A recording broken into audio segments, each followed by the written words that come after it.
Assalamualaikum warahmatullahi wabarakatuh. Perkenalkan, nama saya Zainal Ma'arif, kelompok 9 pada mata kuliah Sejarah Peradaban Islam.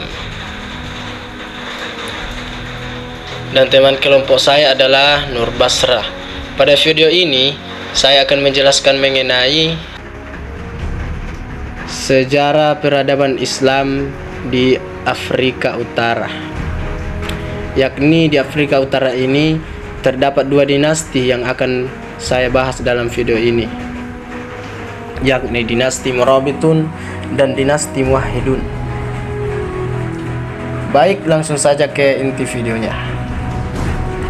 Dulunya Islam di Afrika Utara ini dikuasai oleh dinasti Abbasiyah. Akan tetapi banyak faktor yang menyebabkan dinasti Abbasiyah ini menjadi mundur dan digantikan oleh dinasti-dinasti yang baru. Salah satunya kurangnya kontrol terhadap wilayah-wilayah Afrika Utara. Nah, hal ini telah menimbulkan munculnya dinasti-dinasti baru yang menguasai dalam pimpinan wilayah pimpinan, yaitu dinasti Murabitun dan dinasti Muwahhidun, yang akan menjadi fokus pembahasan pada video ini. Kelemahan kekuasaan politik Khalifah Abbasiyah ini telah memunculkan dinasti-dinasti baru yang menguasai Afrika Utara itu sendiri, yakni dinasti yang baru itu yakni dinasti Murabitun dan dinasti Muwahhidun. Yang pertama, dinasti Murabitun. Sebelum dinasti Islam yang dikenal dengan Murabitun yang memerintah Maghrib dan Spanyol Andalusia antara tahun 448 dan 541 atau setara dengan 1056 sampai 1147 Masehi. Suku Lamtunnah salah satu anak Sanhaja adalah tempat bermulanya dinasti ini.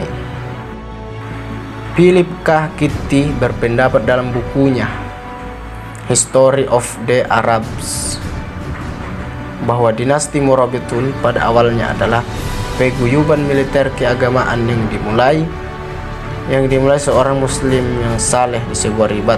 Dari situlah nama Al-Murabitun berasal. Nama ribat ini adalah sejenis pemondokan yang ada dalam masjid yang dikelilingi benteng di sebuah pulau di Senegal. Anggota paling awal dari gerakan tersebut yang berasal dari suku dari Lamtunnah yang merupakan bagian dari suku Sanhaja yang anggotanya nomaden di Gunung Sanhaja. Seperti keturunan mereka suku Tonwarek atau Taurek. Berdirinya dinasti Murabitun diawali ketika seorang kepala suku Lamtunnah yang bernama Yahya bin Ibrahim Al-Jaddali melakukan perjalanan haji ke tanah suci Mekkah. Dari perjalanan tersebut, ia menyadari akan pentingnya perbaikan dalam bidang agama bagi masyarakatnya. Dan ketika perjalanan pulang, pada suatu daerah yang bernama Nafis, ia bertemu dengan salah seorang tokoh ulama sufi yang bernama Abdullah bin Yasin Al-Jazuli. Menurut penjelasan yang berbeda mengatakan, Yahya bin Ibrahim bertemu dengan ulama golongan mazhab Maliki yang bernama Abu Ibrahim Al-Fasih dalam perjalanan pulang dari haji. Sesuai petunjuknya, Yahya mendapatkan seorang yang bernama Abdullah bin Yasin Al-Jazuli. Setelah itu Yahya berhasil mengajak Abdullah bin Yasin karena bersedia mengajari kaum suku Lamtunnah tentang dasar-dasar membaca Al-Quran yang baik dan benar kepada masyarakat yang suku Lamtunnah. Pada saat itu hanya 7 atau 8 orang termasuk pemimpin suku Lamtunnah, dari Abu Jadulid, adik Yahya bin Umar, yang menghadiri khutbah dan ajaran agama yang disampaikan olehnya. Akibatnya Abdullah bin Yasin mengundang beberapa orang dari mereka pengikutnya di sebuah semegal, dan di mana ia dan pengikutnya setia membangun sebuah ribat atau pemondokan. Nama ribat ini adalah Al-Murabitun. Diambil dari istilah ribat ini, sedangkan para pengikutnya disebut Al-Murabituh.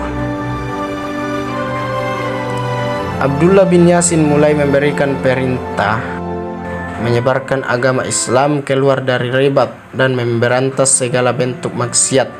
Begitu jumlahnya mencapai 1000 pengikut.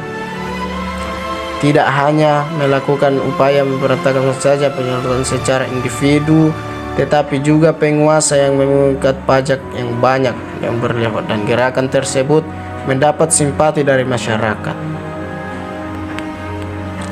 Pengikut Murabitun menjadi sangat berkembang hanya dalam waktu 10 tahun. Gerakan ini menjadi jihad Islam yang menyebabkan ke seluruh masyarakat suku Sanhaja karena kekuatan yang dianutnya. Menurut Taufik Rahman, yang menjadi motivasi berdirinya dinasti Murabitun, ada 4 faktor yang menjadi motivasi berdirinya Al-Murabitun ini. Yang pertama, kekacauan ekonomi disebabkan oleh konflik antara kerajaan Ganna dan kerajaan Mulasimun. Yang kedua, pengikut Murabitun memiliki semangat keagamaan yang tinggi. Dengan masyarakat keagamaan yang tinggi itulah menjadi motivasi berdirinya dinasti Murabitun. Kemudian yang ketiga, suku-suku yang menetap di gurun Sanhaja ingin tetap berada dalam pengawasan dari Khalifah Abbasiyah. Yang keempat, umat Kristen menyerang wilayah Islam. Inilah 4 faktor yang menjadi motivasi untuk mendorong berdirinya dinasti Al-Murabitun ini.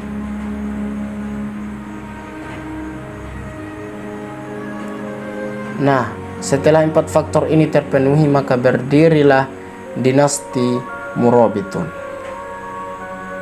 Dinasti Murabitun adalah dinasti Islam yang mempengaruhi kehidupan masyarakat Berber dengan menanamkan dalam diri mereka kebaikan dan nilai-nilai keluhuran dari Nabi Muhammad SAW, serta melatih mereka menjadi pejuang yang tangguh dan tak tergoyahkan demi kebenaran Islam.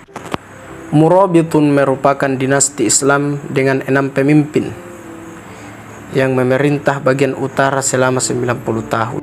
Dan selanjutnya adalah dinasti Muwahhidun yang akan dijelaskan oleh teman kelompok saya, yaitu Nur Basrah. Dinasti Muwahhidun. Muhammad Ibnu Tumar adalah pendiri gerakan Al-Muwahhidun, kelompok gerakan yang menjadi fondasi dinasti ini berjasa memberi nama Al-Muwahhidun, yang diterjemahkan menjadi orang yang mengesahkan. Secara khusus, mereka berpendapat bahwa Allah itu Esa, Ahad, dan tidak dapat dijelaskan secara fisik dengan yang sama seperti yang diyakini oleh kelompok Mujassimin, bahwa Tuhan memiliki anggota tubuh seperti manusia, antropomorfism. Kondisi di Afrika Utara pada masa pemerintahan Al-Murabitun yang mulai melemah merupakan cikal bakal dari Al-Muwahhidun. Dinasti Muwahhidun merupakan reaksi terhadap dinasti Murabitun yang dianggap banyak melakukan penyimpangan akidah dan muncul bersamaan dengan dinasti Murabitun yang melihat pemimpin fuqaha dipegang oleh seorang sufi ekstrim dan mulai menyimpang dari ajaran Al-Quran dan As-Sunnah yang berkembang di Marekesi, Afrika Utara. Saat itu, Marekesi merupakan pusat politik, kehidupan sosial dan budaya. Perkembangan peradaban Islam di Afrika Utara mencapai puncaknya di bawah kepemimpinan Abdul Mukmin. Nah, itulah dua dinasti yang menjadi pembahasan pokok dalam pembahasan ini, yaitu dinasti Murabitun dan dinasti Muwahhidun. Mulai dari awal munculnya dinasti itu, kemudian sampai kepada keruntuhan dinasti itu. Cukup sekian dari kami. Wassalamualaikum warahmatullahi wabarakatuh.